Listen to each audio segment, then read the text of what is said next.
আমাদের দক্ষিণাঞ্চল যে প্লাবিত হয়েছে, আসলে আমরা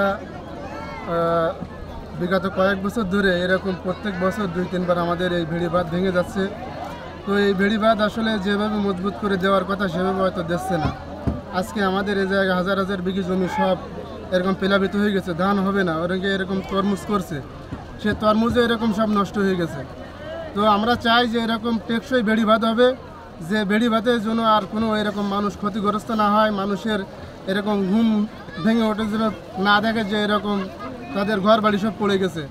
এরকম বাচ্চা কাচ্চা নিয়ে এরকম কষ্টে আছে, এরকম মা, এরকম অনেকের বাবা মারা যাচ্ছে পানিতে, এমনও খবর আমরা পাইছি। তো আমরা চাচ্ছি যে আগামীতে যেন ভালো সুন্দর টেকসই বেড়িবাঁধ আমাদের এই অঞ্চলে হয় ইনশাআল্লাহ। এলাকার মানুষ অত্যন্ত বঞ্চিত, বারবার বেড়িবাঁধ ভেঙে যাচ্ছে, মানুষগুলো অত্যন্ত কষ্টে জীবনযাপন করতেছে তারা।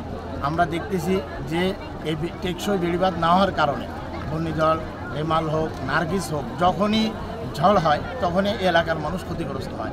এত ক্ষতিগ্রস্ত এলাকার মানুষ হচ্ছে যে রাত্রে ঘুমাচ্ছে, সকালবেলায় তাদের বাড়ি জল উঠে যাচ্ছে, পানি উঠে যাচ্ছে।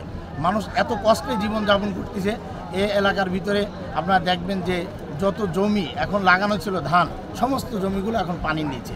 তাহলে আগামী দিনের ফসল তাদের সব নষ্ট। এই জন্য আমরা এলাকাবাসীর পক্ষ থেকে, আমরা স্বেচ্ছাসেবী কর্মী হিসাবে ইসলামী আন্দোলন এখানে কাজ করছি। আমাদের দাবি হলো টেকসই বেড়িবাঁধ, এমন এক টেকসই বেড়িবাঁধ আমরা এলাকার মানুষের জন্য চাই যে আর কখনো যেন এই এলাকার মানুষ ক্ষতিগ্রস্ত না হয়। এটা আমরা আপনাদের কাছে দাবি করতেছি। নদীর বাঙনে আমার বাড়ি ঘর সব তোলাই গেছে, আমরা সব রান্না বান্না আমাকে কোনো চলতেছে না। ওই উঁচু জায়গায় গরু বাছুর সব কিছু সেই জায়গায় রাখা আছে। বেলায় আমাকে অবস্থা খারাপ খুব, আর হচ্ছে জিনিসপত্র কনে কুন্ডা দান ফান সব বেশি মাসি যাচ্ছে।